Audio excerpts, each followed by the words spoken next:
Olá pessoal, bem-vindo e bem-vinda ao canal Amu Invest. HCTR11, vale a pena? Venha saber.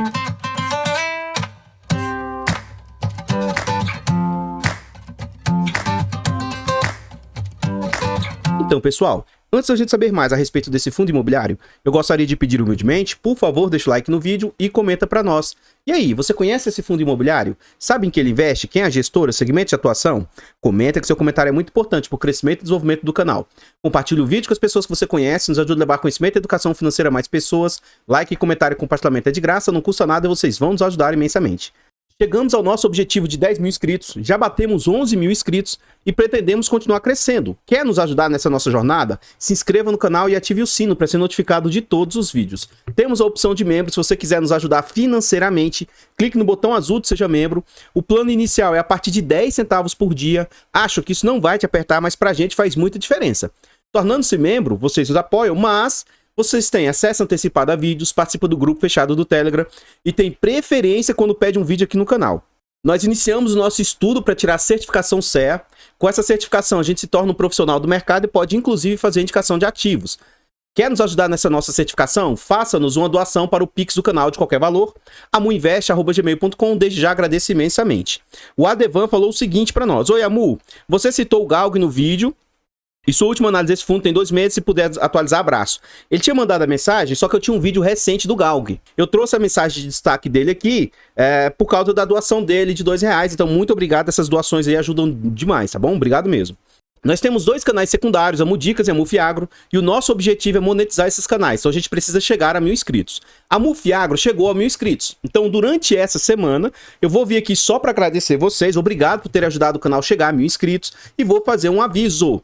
Os vídeos sobre Fiagro a partir de agora não mais serão postados aqui nesse canal e somente serão postados no canal Mufiagro, tá? Então lá a gente ainda não bateu as 4.000 horas, tá chegando próximos a 3.000, mas não vai, então o canal ainda não está monetizado. Mas os vídeos sobre Fiagro, o vídeo de ranking sobre os top Fiagros, tudo isso só vai ser postado lá a partir de agora, tá bom? E vá lá no canal Amudicas e ajude também a chegar a 1000 inscritos, beleza? Muito obrigado de coração aí, vamos lá. Esse fundo imobiliário é um fundo de papel, é um fundo de recebíveis imobiliários. Ele é um fundo que foi lançado no mês 7 de 2019, é um fundo de base 100, Hectare é a gestora, títulos e valores imobiliários, e é um fundo que negocia um valor muito alto todos os dias. A média de negociação é de 5 milhões por dia. Os usuários do site dão nota 4 de 5, ele faz parte do IFIX com 2,19% e ele conta ali com mais de 22 milhões de cotas. Em termos de PVP, esse fundo está com desconto, está sendo negociado a um PVP de 0,93, o que indica 7% de desconto. Então é um fundo que tem como patrimônio atualmente 2 bilhões e 600 milhões e o mercado está aceitando pagar apenas 2 bilhões e 480 milhões. Então o que a gente observa? Fundo de base 100, a cota hoje vale 121 e dos 121 reais que vale, ele está sendo negociado a 112. Tendo junho como referência, é um fundo ali que está chegando próximo a 200 mil cotistas, 192 atualmente. Nesse slide a gente vê o quanto o fundo está sendo negociado atualmente. Então atualmente 112, chegou a 97 e máxima de 127, e isso no último ano. Eu vou traçar uma linha dos 100 reais aqui para nós e também vou traçar uma linha dos 150 reais, dos 120 reais também, que atualmente é o VP do fundo. Então vamos lá, esse fundo nasce nesse momento aqui, ó, de 2019. Era um ano em que o mercado estava bem eufórico, estava pagando muito além do que às vezes o fundo valia, e num fundo de papel chegaram a pagar 70% de ágio. Chegaram a pagar 170 reais num fundo que teoricamente era de base 100, né?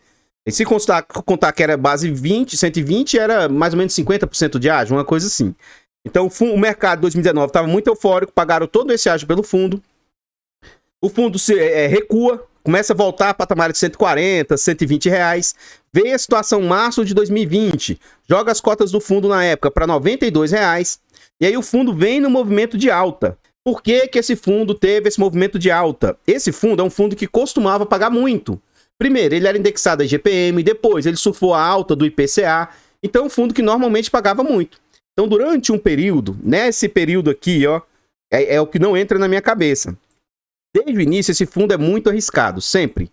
Nesse período aqui, ó, muitas pessoas que faziam vídeo, muitas pessoas aí comentários e tal, falava, nossa, esse é o melhor fundo do mercado, falava dele, do Iridium, e foguete não tem ré, e blá blá blá e tal. Durante esse período aqui que o fundo estava caro, porque ele pagava muitos dividendos, era o melhor fundo do mercado. A minha reflexão hoje, que eu gostaria que vocês deixassem nos comentários aí pra mim, me responda um negócio. Eu tenho visto muito isso nos grupos, eu participo de um grupo de WhatsApp, e também tem o meu grupo do Telegram, e também tem os comentários aqui no vídeo. Além disso, eu vejo outros canais e também vejo o comentário que as pessoas fazem nos outros canais. Ou seja, eu vejo por alto os comentários das pessoas que participam no mercado. Muitos dos investidores são imediatistas.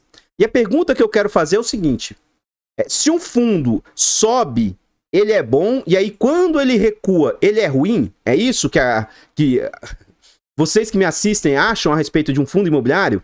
Se um fundo paga bons dividendos e depois ele diminui os dividendos que foram pagos, isso torna ele um fundo ruim?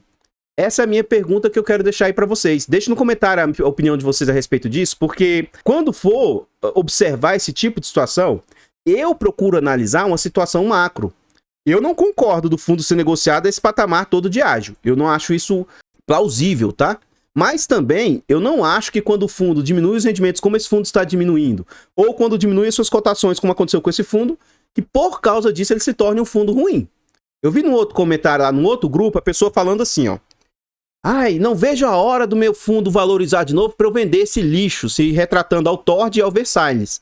Então, peraí, quando ele pagava lá 14, 16 centavos, 8 centavos, ele era um fundo bom. Agora que ele anunciou 7 centavos, ele é um fundo ruim. Esse fundo aqui que anunciou, a gente vai ver já o quanto ele anunciou, ele é um fundo ruim. Pelo amor de Deus, gente. Isso é um mercado de renda variável. A renda, o dividendo que ele paga, vai variar.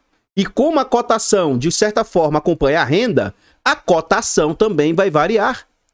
Então, ora, renda variável, cotação variável.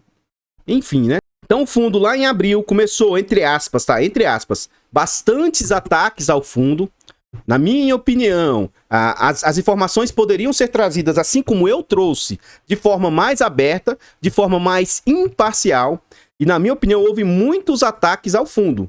Nesse momento, ocorreu a famosa manada. Olha o quanto o fundo caiu. Veja se não é o mesmo movimento que aconteceu lá em março de 2020. As pessoas se desesperaram.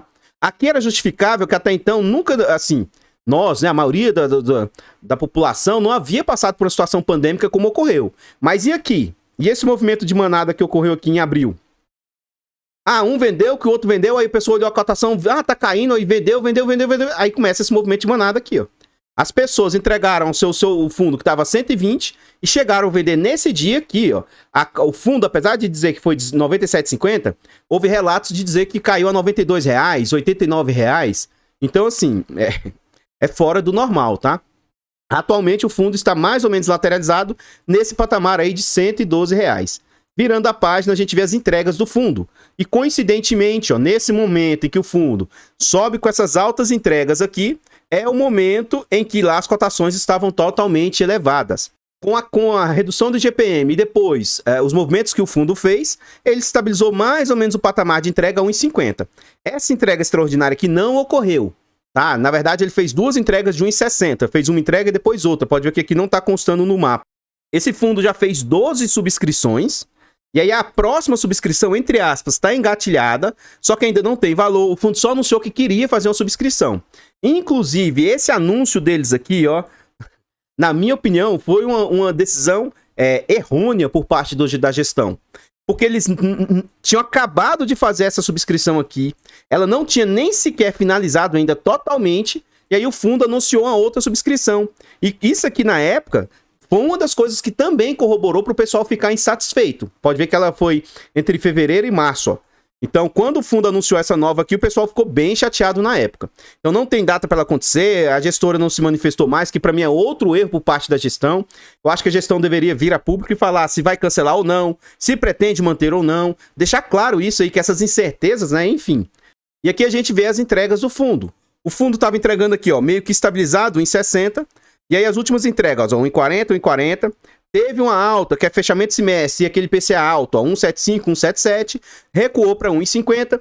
E eu estou gravando esse vídeo no domingo, ele vai sair na segunda. Eu estou ansioso para ver a abertura de mercado. Por quê? Os fundos da Hectare e da antiga Hectare Air Capital, anunciaram um valor baixo, mas não foram só eles. É isso que me cisma. Não foi o HCTR que anunciou pouco. Se você observar, os fundos da Kinea que estavam pagando 1,70 anunciou pouco. O RPR, que é o campeão de dividendos, anunciou menos que esse fundo aqui. Então, ora, isso é uma questão macro, é uma questão nossa de mercado. Todos os fundos de papel indexados a IPCA, exceto se ele tiver uma boa gordura, todos eles anunciaram menos. E mais, prepare o seu coraçãozinho, prepare a sua mãozinha de alface, porque esses fundos ainda vão anunciar dividendos pequenos, pelo menos por mais 1 ou 2 meses. E eu não sou o pai de Nau que eu tô prevendo o futuro, não. É porque não tem como a gente inventar de onde o fundo faz dinheiro. Uma boa parte do que o fundo entrega é indexada à inflação. Se a inflação chegou a ser 1,7, agora recentemente ela baixou para 0,4, 0,2 e está com perspectiva de talvez ser negativa, que é a chamada deflação, menos 0,3, sei lá. Se ela está com perspectiva de ser negativa, isso vai impactar, ué. É lógico isso. Enfim, sexta-feira agora passada, dia 5 de agosto, para pagar no dia 12 de agosto, o fundo anunciou R$ 1,25. A uma cotação de R$ 112 representa um yield de 1,11. Não é um yield adequado para o perfil de risco do fundo, isso eu concordo. Para esse fundo aqui, para mim, o mínimo que eu me sujeitaria a receber com esse perfil de risco seria 1,3.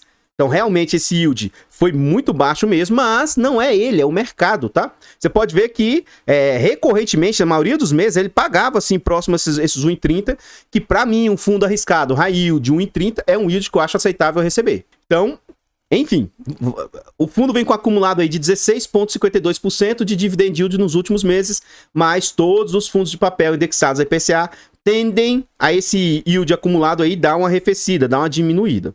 Nos próximos slides aqui a gente vê que alguns institucionais possuem posição no fundo e você vê que o Iridium, entre aspas, vem se desmontando posição, vem desovando as cotas. O Iridium já teve uma posição maior aí no HCTR e hoje tem 2,52. O Becri também tem ali quase 1%, o Kizu tem 0,52% e assim por diante. Virando a página aqui, a gente vê o seguinte, eles mudaram o relatório gerencial, tá? Para mim, muitas coisas das quais eles mudaram ficou melhor pra gente, tá? Na minha humilde opinião, fica assim, visualmente melhor. Aqui ele vem falar pra nós, ó, no dia 7 de julho, o fundo anunciou 1,50, lógico que o relatório tem uma certa defasagem de pelo menos um mês. Aí ele fala, ó, neste mês estava previsto para o CRI Carvalho Hosken iniciar a amortização conforme a curva de amortização prevista no tempo de securitização. Contudo, no dia 15 de junho, fomos informados pela securitizadora Ourinvest que a Carvalho Hosken iria pagar apenas os juros, tendo pago de fato no dia 17 de junho. Mantivemos contato com a securitizadora e no dia 7 de julho fomos ao Rio de Janeiro conversar com o CEO e CFO para entender os planos da companhia. Ou seja, esse CRI Carvalho Hosken aqui, ó, ele tá com problemas aí de liquidez e tal. Então, não é só no HCTR, são em vários e vários outros fundos. E mais, gente, pelo amor dos meus filhinhos, um fundo de alto risco, isso aqui não é que a gente quer que aconteça, mas é possível que aconteça. A questão é, o fundo tem, sei lá, 50, 70 ativos internos. Se um ou outro ativo acontecer, é normal, não é uma coisa assim, fora do outro mundo. É algo que provavelmente é algo esperado de possível de acontecer. Então, o plano consiste na venda de um terreno na Barra da Tijuca para gerar liquidez para eles lá, ó. E para o médio e longo prazo, seguem com a estratégia de vender outros terrenos, participações de negócio e realizar permutas com outras corporadoras, de tal modo que a Carvalho Hosken entrará com o terreno e receberá uma parte da receita. Unidades e empreendimentos a serem desenvolvidos. No dia 15 de julho, participamos da Assembleia dos Titulares do CRI e o que foi decidido? Ó? Que a amortização devida em junho será paga no final de agosto. Que o fundo de liquidez seja recomposto até o final de julho. Que sejam incluídos novos contratos de locação, venda ou promessa de venda de imóveis para ser garantia para o fundo aí até o final de agosto. Autorizar alienação fiduciária sobre um terreno dado em garantia, mediante realização de amortização extraordinária em valor suficiente para manutenção da razão de garantia, de no mínimo 24 milhões. E não fica autorizado que o pagamento da amortização antecipada, facultativa, seja calculada para compensar amortizações programadas de forma integral ou parcial. Ou seja, a gestão não é só HCTR, tá? Todos os envolvidos aí, eles estão se movimentando. E mais, tem garantias por trás. Mesmo que ocorra uma possível inadimplência, uma possível falta de pagamento, é só ir lá e executar as garantias. Nada disso é imediato, ninguém quer que chegue a esse ponto, não é o que os credores buscam, mas assim, não é uma coisa de outro mundo. O que eu vejo aí, alguns outros influenciadores divulgando quando dá esse tipo de situação, a pessoa divulga como se fosse o fim do mundo. Como se, meu Deus, o fundo vai quebrar. Aí você vai lá dentro olhar, eu vou até tentar achar esse CRI, esse ativo aqui dentro do HCTR, tá? Aí você vai lá ver, às vezes olhar, representa 0,3% do patrimônio do fundo. Às vezes representa ali 3% do patrimônio do fundo. Poxa, pelo amor de Deus, né? Enfim. Eu vou pausar por aqui, mas se você quiser continuar vendo aí, você pausa o vídeo aqui e continue lendo aqui para vocês observarem, tá? Continuando, a gente observa o seguinte, eles passaram a trazer de forma de tabela, assim como tem lá no CPTS, né? Então aqui foram as compras do mês, aqui foram as vendas do mês, então o que ele comprou, o que ele vendeu, tá? No total, o total de compras, 57 milhões, eles compraram mais o FII da casa aí, HCST, mais 2 milhões e meio, e aqui foram as vendas feitas. Então, eles venderam aí 36 milhões. Virando a página aqui, a gente vê a DRE do fundo. O fundo cobra de taxa 0,21 mais 0,99, que dá mais ou menos 1,20. E mais 10% de performance do que CD 100% do CDI. E isso aqui, para mim, é algo...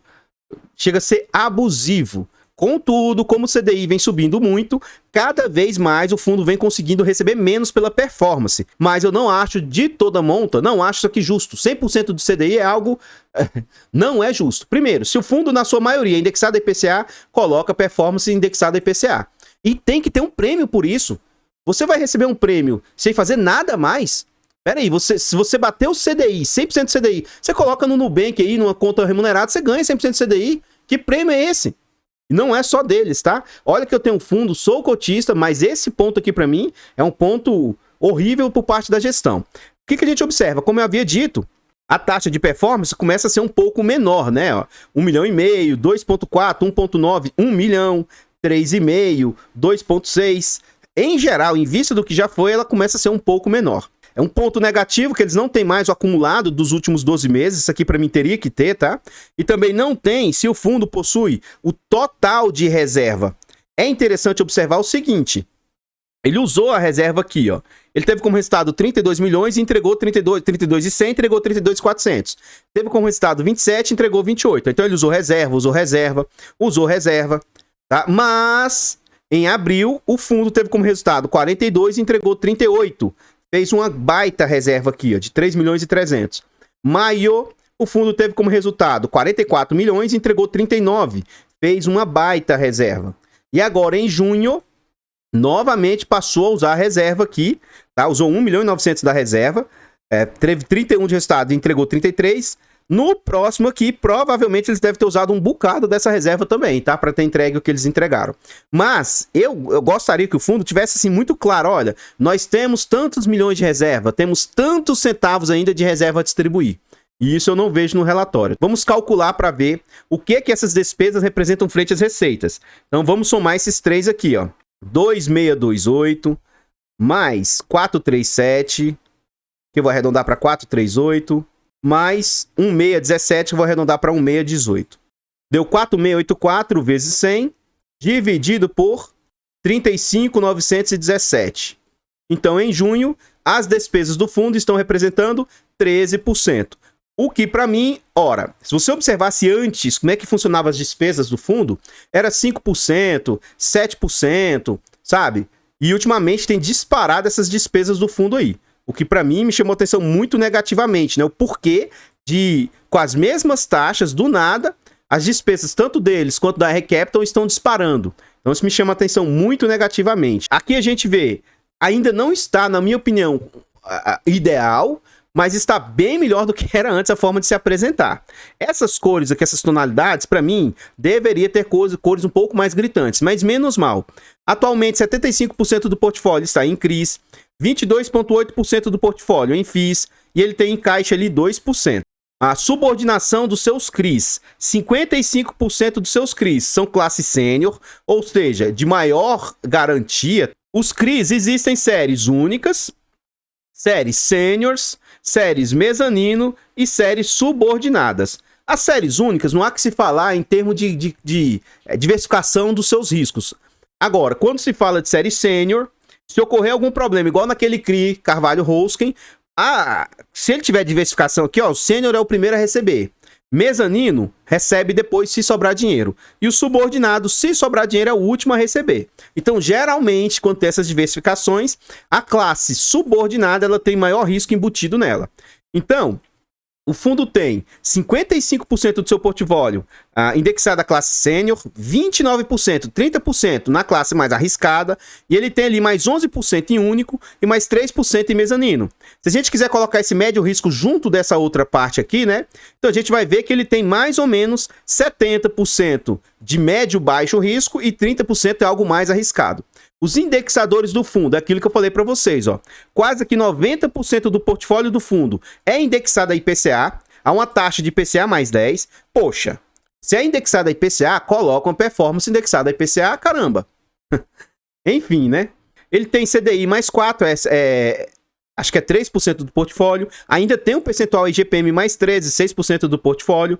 E um percentual quase irrisório de NPC. A taxa média da carteira, inflação mais 10. E o duration médio a 3,25 anos. Na minha opinião, algo bem aceitável. Faixa de obras. Hoje, cerca de 70% do portfólio está 100% com as obras concluídas, o que para mim, isso aqui diminui, ameniza um pouco o risco do fundo. Pelo menos o risco de obra de 70% do portfólio já foi mitigado. Agora ele tem o resto do portfólio ali, ó, no meio do caminho, ainda está maturando, com 30% das obras prontas, 24, 21, 16, 15, 8. Então esse percentual aqui tem que ter um ponto de atenção maior, porque essa parte de risco de obra tem que ficar mais atento.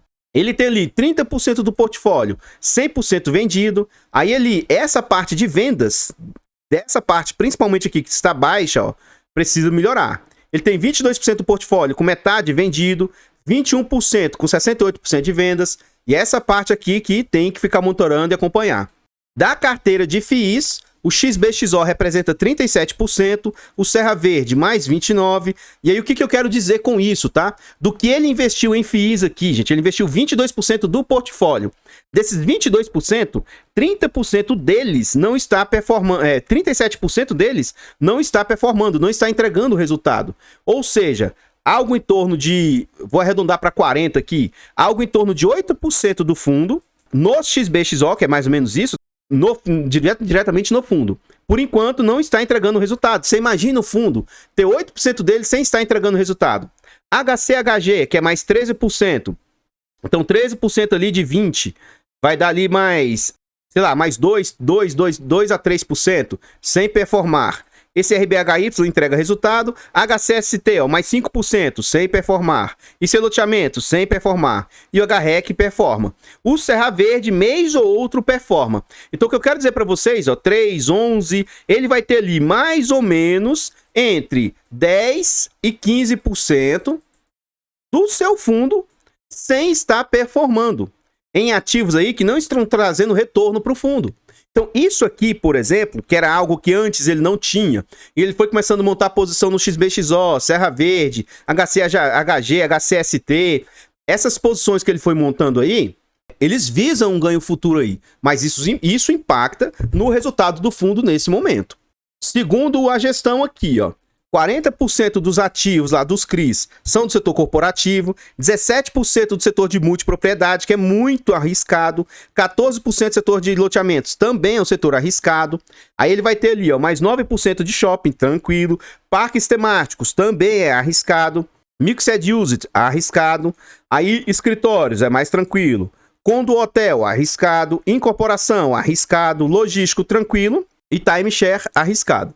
Então a gente vê que uma parte do portfólio dele é de segmento arriscado. E é daqui que eu digo que, na minha opinião, o HCTR é de um risco muito alto. Porque ele tem muito percentual do seu portfólio aqui, ó, alocado em setores de alto risco aí. A gente vê que é um fundo que tem posição praticamente em todo o território nacional, uma diversificação geográfica, o que, na minha opinião, é um ponto muito positivo. Vamos ver aqui rapidamente se a gente acha aquele CRI Carvalho-Hosken lá. Vamos ver se a gente acha ele aqui. Por que eu tô olhando aqui? Só para vocês observarem o PL do fundo, ó. Aparentemente ele não tá na parte de maior Percentual do fundo. CRI Carvalho. Vamos virar a página aqui. Já pulei para a página 3, loteamento. Tá. O que eu quero dizer para vocês é o seguinte, eu não trouxe a página 2, tá? Eu saltei para a página 3. Mas olha só, primeiro, eles melhoraram, agora fica mais claro pra gente ver, tá? Não fica aquela coisa tão pequena. Aqui a gente vê as posições que o fundo possui. E aqui já tá posições bem ínfimas, tá? 0,7 do portfólio, 0,3, 1, 2... Então, o que o CRI Carvalho provavelmente representa para o fundo aqui é algo muito pequeno. É algo que sequer vai fazer um estrago muito grande. E eu saltei a página 2 todinha, trouxe a página 3 aqui para vocês. Ó. Essa parte é parte de CRIs pulverizados, tá? Então, olha o tanto de ativos que o fundo possui, o tanto de ativos que ele tem. Tá? Então, essa diversificação interna aí, apesar de todo o risco que o fundo possui, por ele ter essa diversificação, essa pulverização, na minha opinião, traz um pouco de menos risco para eles. Aí, aqui, ó, pronto. PL, ó. CRI Carvalho Hosting, que é o que é tão problemático aí, que alguns estão divulgando como se fosse falir o fundo. Representa 0,4% do portfólio. Sinceramente, lógico que dinheiro é dinheiro, mas que não faz nem cócega no patrimônio do fundo, sabe? E esses aqui são, ó, que lá são CRIs pulverizados, esses aqui são CRIs corporativos. E por fim, os fundos os FIIs que o fundo investe, o XBXO é 8,57 do portfólio, Serra Verde mais 6,74 e assim por diante. Interessante a gente observar os preços de aquisição do fundo, não tá tendo negociação. Ele comprou o Serra Verde a 4,47 e ele tá negociando aí um preço maior e os preços de entrada nos ativos que ele comprou aí. Então, pessoal, o que eu tinha para trazer a respeito do HCTR são somente essas informações. Por favor, vá lá nos nossos canais secundários e se inscreva para a gente chegar a 1000 inscritos e monetizar o canal. Continue se inscrevendo no Mufiagro e ajude a Mudicas também a chegar a 1000 inscritos aí. Nesse vídeo aqui, deixa o like, comenta e compartilha e diga para mim você é cotista do HCTR? Já foi cotista? Vendeu? Saiu? Não só do HCTR, mas em geral. Se o ativo sobe, ele é bom. Se o ativo cai, ele é ruim. Se o ativo paga um bom dividendo, ele é bom. Se diminui o dividendo paga, ele é ruim. Era essa reflexão que eu gostaria que ficasse para vocês aí. Dizem isso para mim. Eu tenho visto muito isso nos outros, nesses outros grupos, outros comentários. Por favor, compartilhe o vídeo, nos ajude a levar conhecimento a mais pessoas. Se inscreva no canal, nos ajude a chegar a 12 mil, 15 mil, 20 mil, 50 mil. Torne-se membro a partir de 10 centavos por dia. Faça-nos uma doação no Pix do canal, ajude-nos a tirar a certificação CEA ou a gente investir diretamente na carteira pública do canal. E Adevan, obrigado pelo seu comentário, tem vídeo bem recente do Galga aí, tá? Vídeo bem recentezinho. E eu vou ficando por aqui, eu espero encontrá-los nos próximos vídeos. Fiquem todos com Deus, tenham um bom dia, uma boa tarde, uma boa noite e... Fui!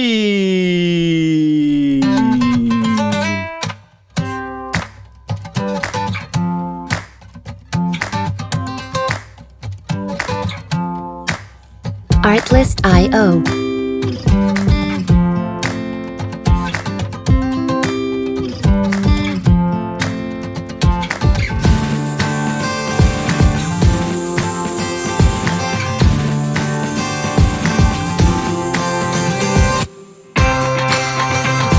Music licensing reimagined.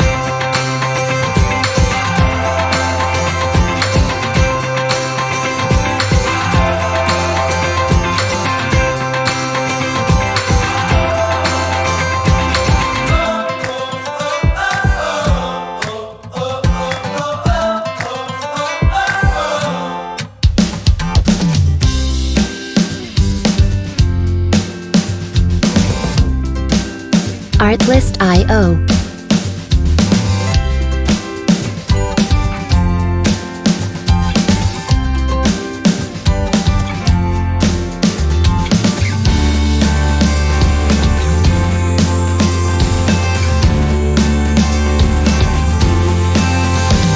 Music licensing reimagined.